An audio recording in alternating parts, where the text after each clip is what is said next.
నియోజకవర్గ ప్రజలందరికీ నమస్కారంలో ఈరోజు ఒక మాట అందరికీ చెప్తాను, ఏమంటే గుర్తు చేస్తున్నాను. Hello AP, bye bye YCP. ఈ నినాదము ఈరోజు సరిపోయింది.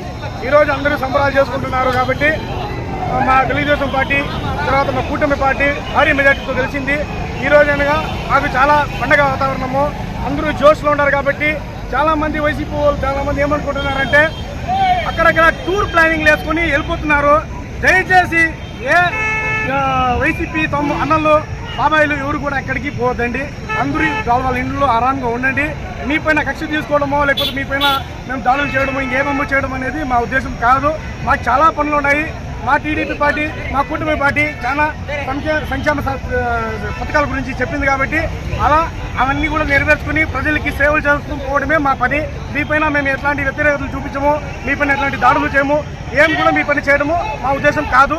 దయచేసి ఎవరు ఎక్కడ టూర్ ప్లానింగ్ చేసుకుని ఎక్కడెక్కడ వెళ్ళిపోతుంది. ఎందుకంటే ఈరోజు ఎక్కడెక్కడ మీరు సడన్ ప్లానింగ్ వేసుకుని వెళ్ళిపోయినా మళ్ళీ కూడా పల్లె మేరకు వస్తారు కాబట్టి మళ్ళీ ఒకరి ముఖాలు చూసుకుంటాము.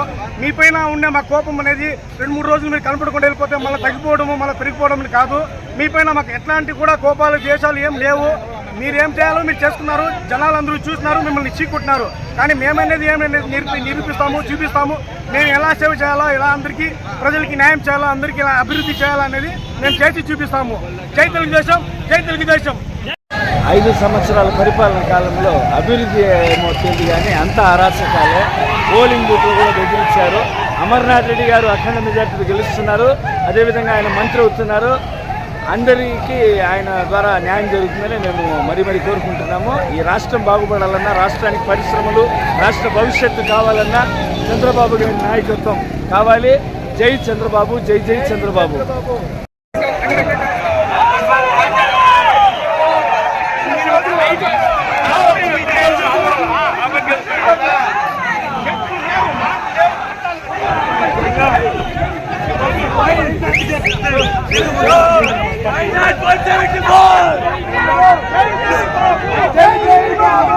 జై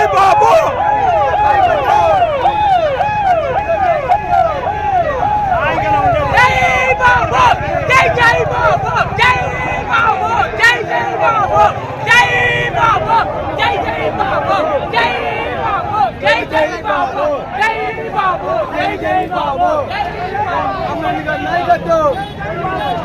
Why not 174?